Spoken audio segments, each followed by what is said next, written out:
PSA? We'll do a PSA. PSA. PSA, that 21-foot rule, all that nonsense is BS. Bogus. BS, okay? It doesn't matter. Like, a lot of the tactics used, like, I would just use law enforcement in general, right? Because we do building searches at work all the time. And we're like, oh, hey, dude, hold that right there. Well, that's assuming that whatever threat appears, you're going to instantly be able to take care of it, right? So I would say for as far as the 21-foot rule, you have to know your own skills.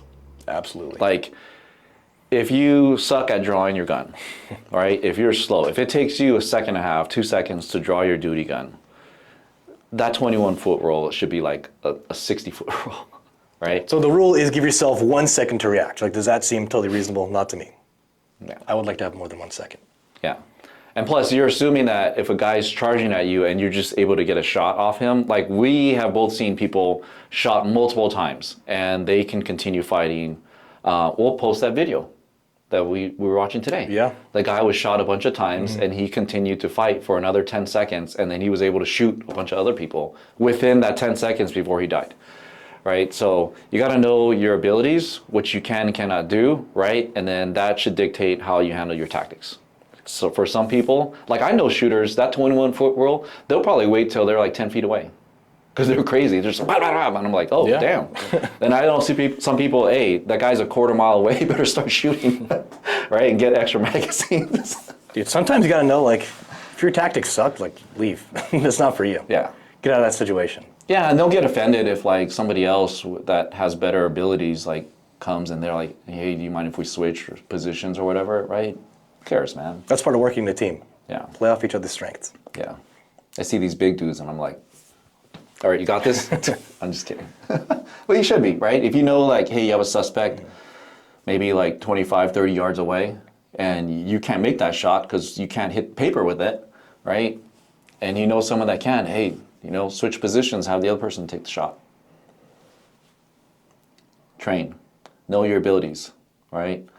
I would say most people I work with have no idea how long it takes for them to draw the gun. That's probably true. Because I've asked people and they've tell me, and then I was like, can I test you? And I use Coach's Eye and I record it. And then most of the time they'll tell me, oh, it takes me about a second, 2 seconds. And I'll see an average of 2 to 3.5 seconds.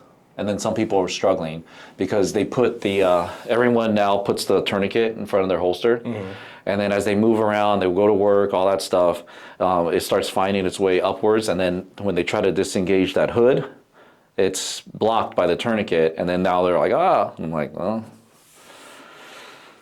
at least if you get shot, then you could put the tourniquets, whatever. It's faster for you to draw it since you already planned to lose. There you go. Yeah, don't use that as something to judge, guys. That's just a reference and idea and everything, right? But main thing is you should train, know what you can and cannot do, and then you decide whether you're going to allow someone to get such and such distance from you. Yeah, definitely. I mean, how many times we see in like simulations here we do in the classroom, where it's like, you know, what would you do in this situation? It's like, oh, I would draw my gun and shoot the guy. Like, okay, let's run through it. And then it takes the student like 5 seconds just to pull their gun out. It's like, well, that didn't work. Well, when we talk about it and then what they actually do is different, right? Because we'll be in a class, so we do force-on-force training in our CCW classes, and then you usually get like, so, hey, what would you do if a guy pulls a knife out and you're like, I'll draw my gun out and shoot him. And then we'll do the scenario, and then the first thing to do is like, right? I'm like, that. So, yeah, whatever.